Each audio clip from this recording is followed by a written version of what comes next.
Hey everyone, JDR here, and in today's video we're going to go over my Blurple Mulligan guide. I'll walk you through how to approach your opening hand, what cards you should be prioritizing or keeping, and the key factors that's going to influence those early turns versus all the top meta decks. So this guide is all about helping you make consistent and confident decisions right from the start of each game. So let's get right into it. So the most important thing in your mulligan is to look for a playable hand first and foremost, and not just be greedy and look for cards and hopefully find like the second piece of the puzzle. So for Blurple, the most important thing is finding 2-cost ramp, which is your cards like Sail or Tipo. The reason why you want to look for a playable hand first and foremost is because you just need to be able to play the game. The weakest part of Blurple is from turn 1 to about 3 to 4.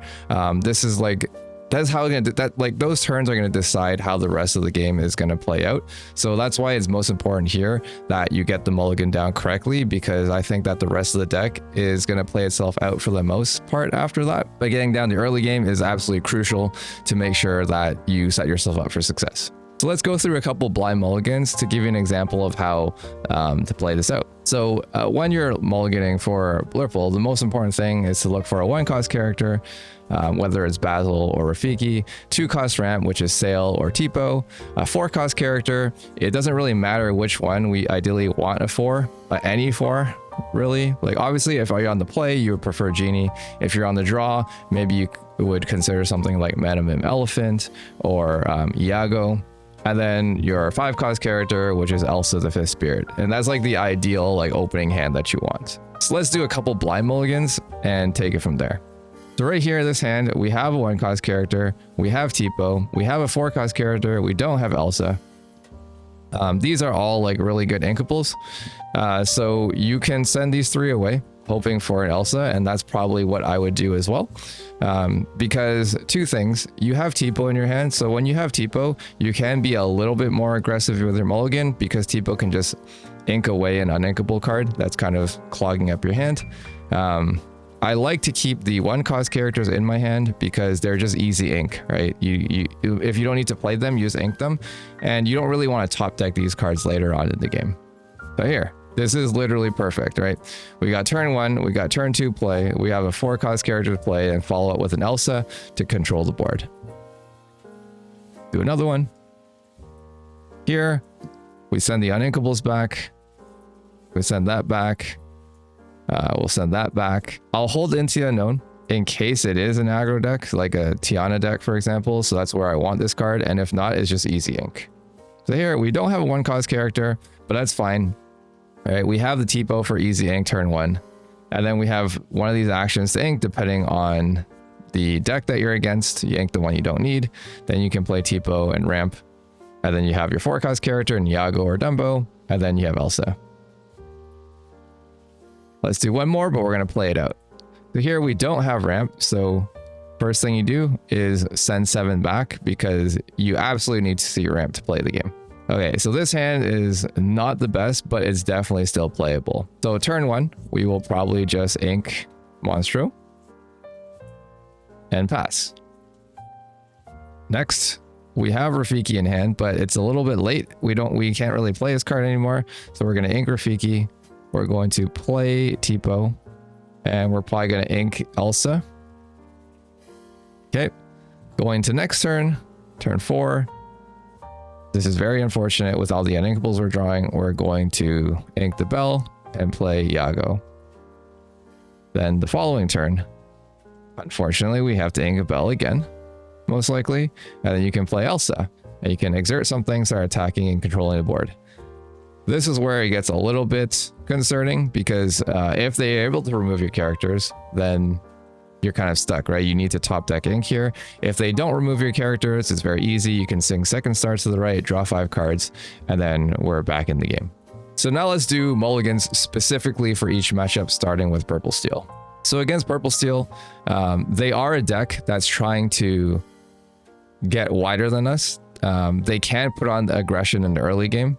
Their late game is obviously weaker than ours, so definitely we want to find a 1-cost character, ramp, turn 4, turn 5. I don't think that really changes for any of the matchups. So if we're on the play against Purple Steel, I would probably just keep this entire hand, honestly, because we can ink. We have a lot of cards we can ink. We have a turn 4 play. We have turn 5 with Elsa. We also have the Basil. So let's play it out. To run the play, we'll probably ink TikTok here and play the Basil. Draw for next turn. Depending if they have illusions or not, you can ink the Dumbo here. You can play Tipo, ink into the unknown. Right now we're just trying to slow down the aggression. So putting out characters so to prevent them from questing is definitely going to help us. Next turn, we ink the Basil here. We play Dumbo. And then on turn 4, that's really good ink again. This is why we like drawing the 1-cost characters and Tipos and such early game, because we can ink it very freely and not worry about inking all our good cards. Then we can play Elsa and we can start trading the board. So you can attack with Dumbo, you can quest with Basil, give Elsa the +2 challenger +2 and hit for 4 damage. This is a pretty good start against Purple Steel, just to slow down the aggression. And then after, you can start drawing cards with Dumbo and then go from there. So like when we're on the play, this Dumbo is fine, because if you play it on your turn 3, they play their 3-cost character on turn 3, but they can't sing yet. So we can just play Elsa on our turn 4, hit their singer with the Basil and Elsa, take out the singer, then they can't sing Strength of a Raging Fire, and then from there, we'll have a hard time getting rid of these evasives, right? Then we can potentially draw off the Dumbo and draw off the Elsa next turn and draw 2 cards. And, you know, this is a really good start. If we're on the draw against Blurple, I'm definitely going to mulligan a bit more aggressively. We can consider holding the Bell in hand, because after our Elsa follow-up, we can use Bell and move the damage. But it's like totally a personal preference, because this card often will get inked in the early game. So I usually prefer to draw into the Bell after. Especially right now, we don't have a 4-cost, right? If I had a 4-cost character in my hand right now, I would probably definitely keep the Bell, but right now we don't. So I would probably send it back. Okay, so on the draw, we draw for turn. This is a lot of uninkables, but it's fine. We're going to ink Sail and pass. Draw for turn 2. We're going to ink Sail and play Tipo, because we need the character, and then we'll ink a 2nd star. So now we hope that they don't fire the cannons your Tipo on this turn. If they do fire the cannons to Tipo, then at least you can still play Dumbo. And if they don't fire the cannons your Tipo, then what we can do is after we draw for turn, we'll ink, we can quest the Tipo, and then we can bounce it back with the elephant. And then this gives you an easy ink for next turn, so that you can ink Tipo, and then you can play Elsa next turn and start fighting the board back. So overall, it's not the worst hand on the draw, but ideally it would be a lot better if we saw a 1-drop. Moving on to the next matchup, the Mirror, the Blurple Mirror. So here against the Mirror, if I'm on the play, I will send these cards back, because I have my 4-cost character, I have Elsa, I have Ramp. So ideally I have a follow-up with either Bell, more draw cards, a TikTok even is what I'm looking for here. So here, that's pretty good. Like Iago, very easy ink in the early game. Then we draw for turn 2. We're going to ink the elephant, because we don't want to play this card into the Mirror. Then you play Sail, draw a card. Ink into the unknown here, and pass. Next turn, ink Hypnotic Strength. You play Genie, draw a card. Then the following turn, passes back to you. That's perfect. You ink Tipo, you play Elsa. Now you can start hitting back. So you have a couple options here, right? If your opponent plays an Iago on turn 3 in response to your Genie, then obviously you won't play the Elsa, because you can't really attack anything, right? But then you can just play the Hypnotic Strength and get rid of the Iago, and then you just move on with your day. And then you can drop a TikTok the following turn, and then you can start hitting back with Elsa. If they play something like a Genie or Dumbo, you can very easily just play Elsa's and take it out with a Genie just to start controlling the board. So like being on the play in the Mirror, Genie is like the preferred 4-cost character to play. Just because it gets you 1 card, so that because like oftentimes with Blurple right now, you can very easily run into ink issues.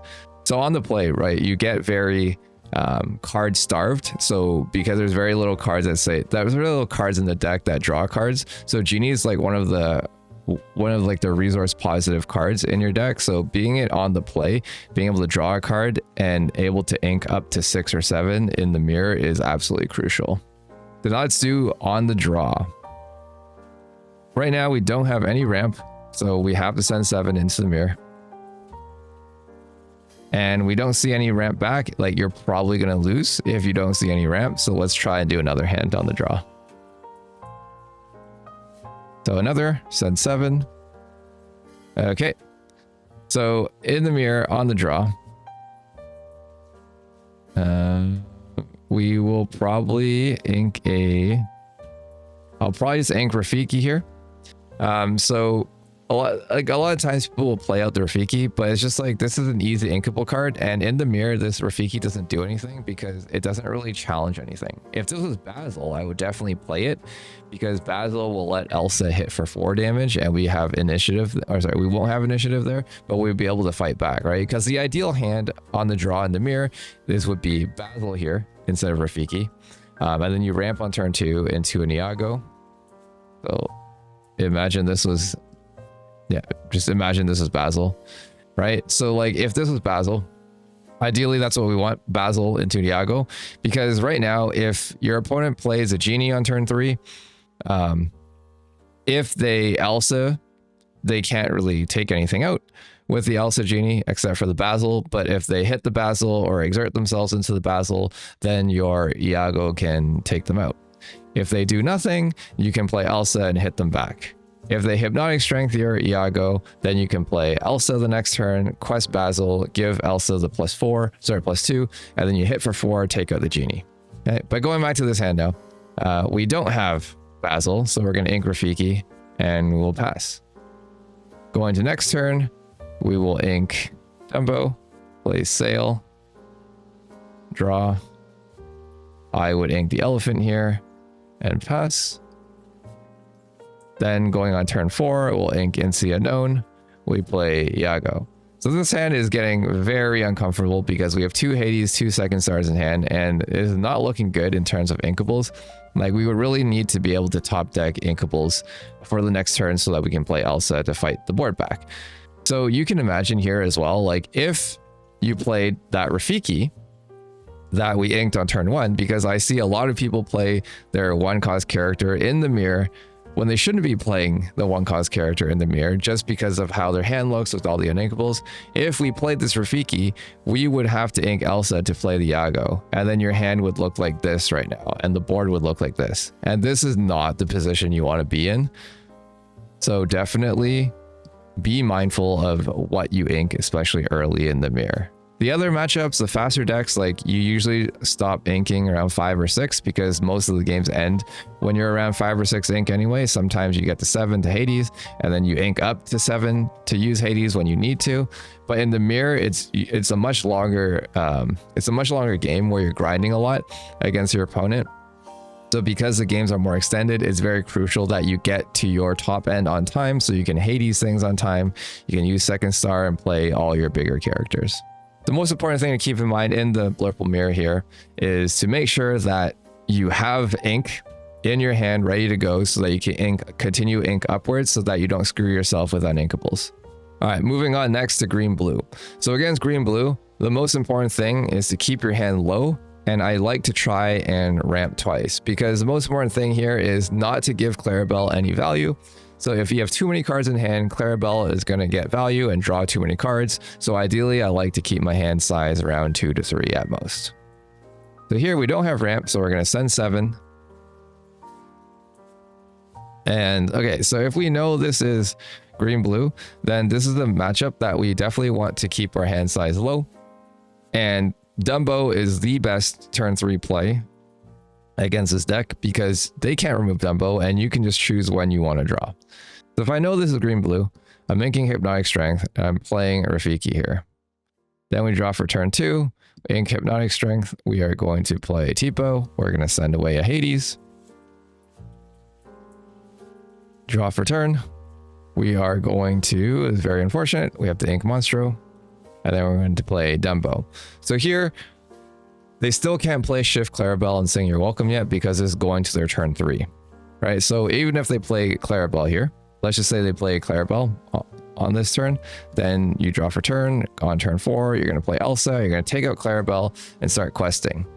So here, if they shift the Clarabelle, you only have 1 card in hand, so it's like they're not going to draw much from it, right? And even if they do shift and Sing You're Welcome, at most they're drawing like 1, maybe 2 cards, depending how many cards they played. And then we have the Dumbo setup, so going into the following turn, if you draw an Inkable, then you can just draw with the Dumbo, and if not, you can play TikTok, and then you can just refill your hand whenever you need to with Dumbo. So the key here is to keep your hand low in the early game. And once you keep your hand low in the early game, then you don't get blown out by their Shift Clarabelle that Sings You're Welcome, and then they draw like 6 cards, and then it's really hard to overcome because they drew so many cards. So now on the draw, we definitely don't need any of these cards on the draw. We're looking for cards we can dump. We're playing like dump to the board. We're looking for a ramp, and we'll take it from there. Okay, on the draw, this is less than ideal, but we are going to apply we'll apply Inga TikTok here and pass turn. Draw for next turn. Okay, Dumbo is very good. I like to see that.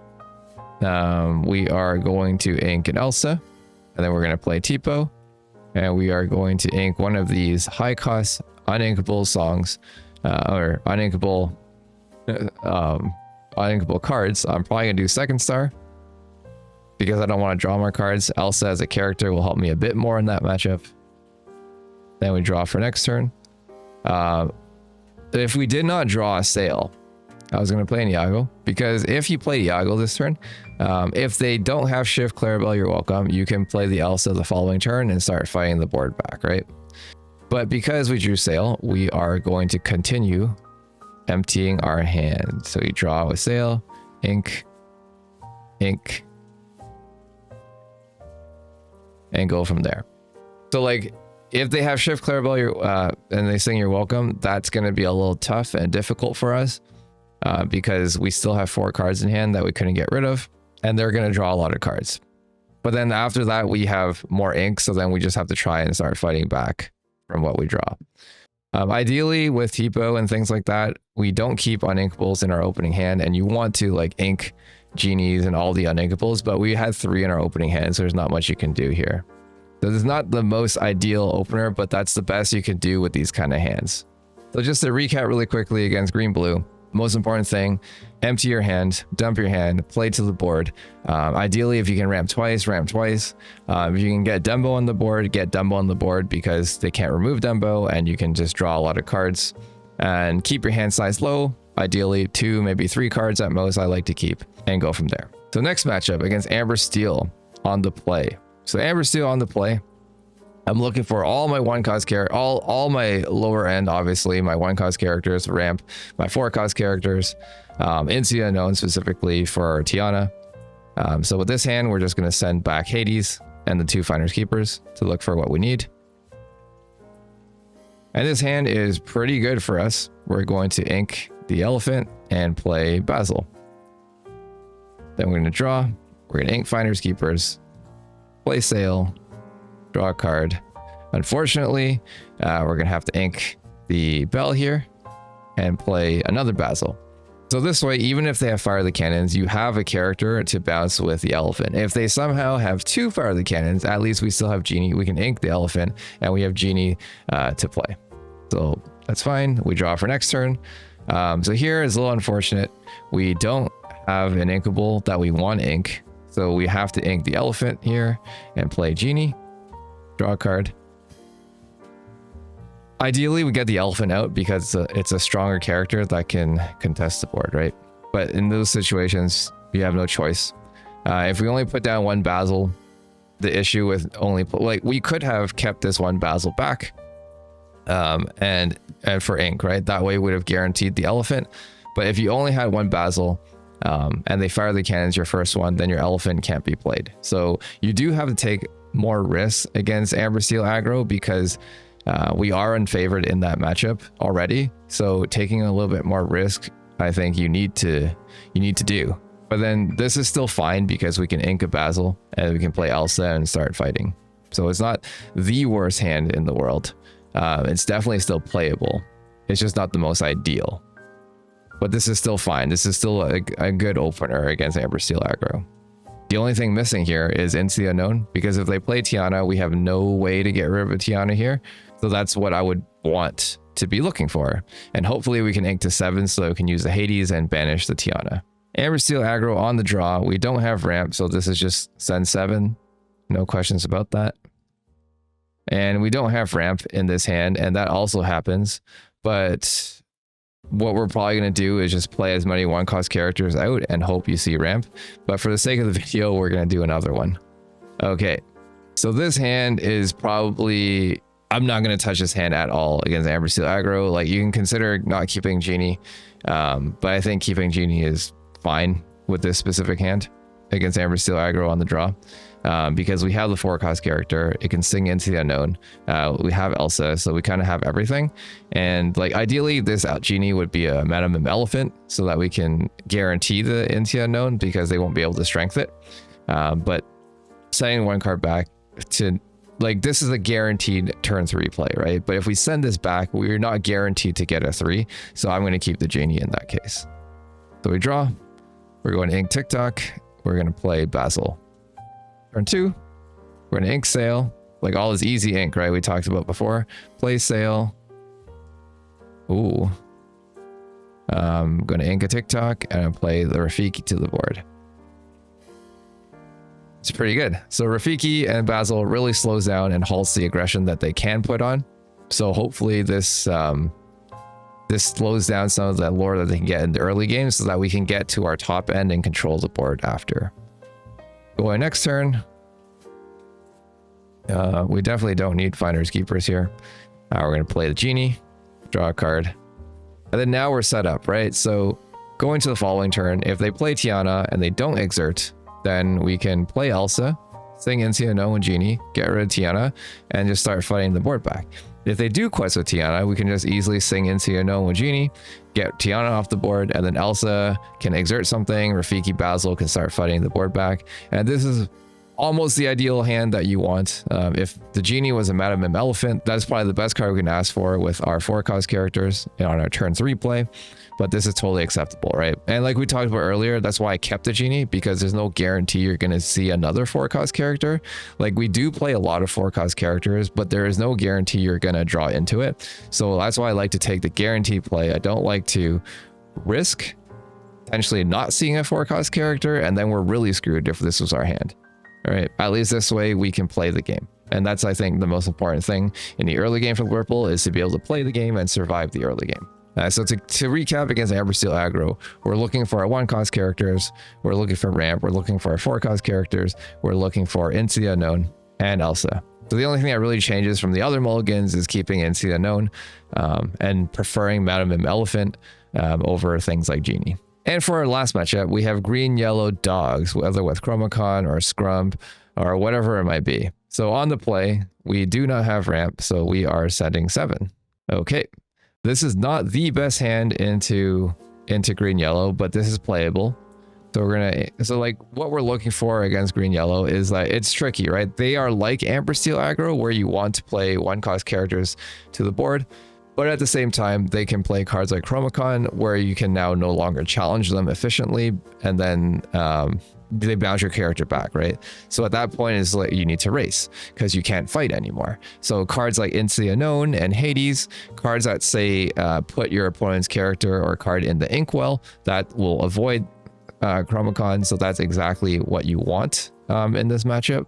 And oftentimes you do just need to race your opponent because you don't have time to fight, and you can't fight a lot of the times, because what they want to do is they want to play characters every turn, and then they play a tramp on turn 3 or 4, and then they draw 4, discard 4 to look for what they want in their hand, and then they just want to set up a very wide board, a very big board, and they're going to start questing out in a way where you can't challenge them anymore and get rid of it. So here we're going to ink Finders Keepers and pass. Unfortunate. Turn 2, we're going to ink TikTok, play Sail, ink Hypnotic Strength, and pass. Draw. Unfortunately, we probably, maybe not unfortunately, we probably have to ink the Bell here, because most likely they're not questing. And then here we play Genie over the Dumbo, because we need to find inkables, because we don't want to ink these other cards. Good. And then next turn we can play Dumbo, and hopefully and draw cards, and like we just got to get there and start racing at the beginning, because they're probably not going to quest too many characters in the early game, because they don't want to risk losing them.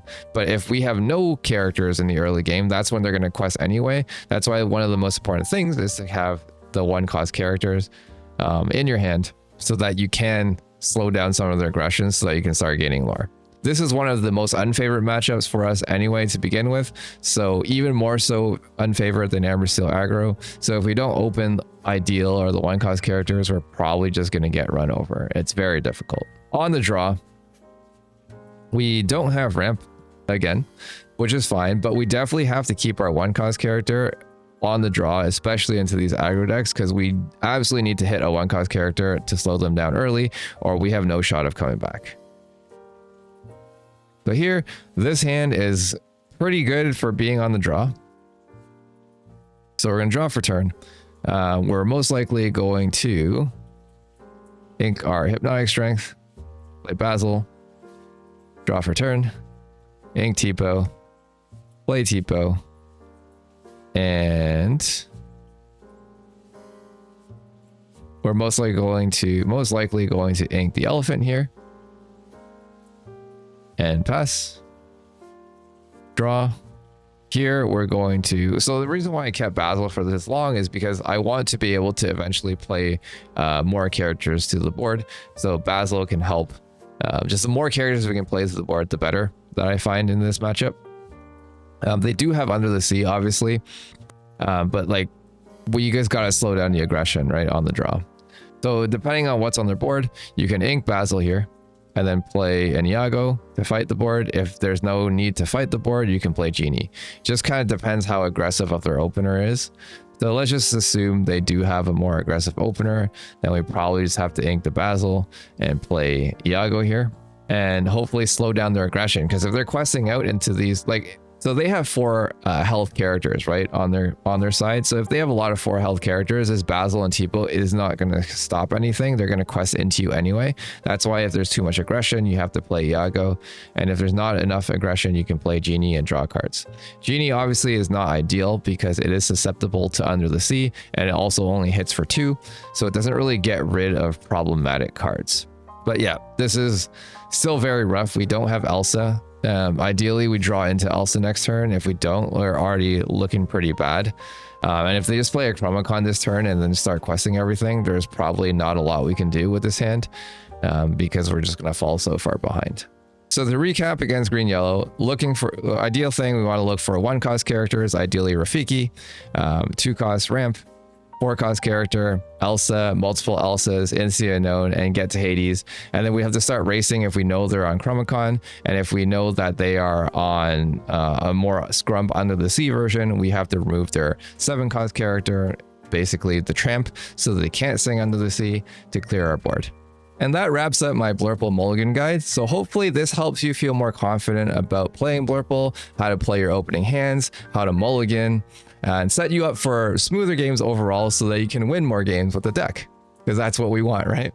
So if you found this helpful, make sure you give it a like and subscribe for more Lorcana content. Thanks for watching, and I'll see you all in the next one.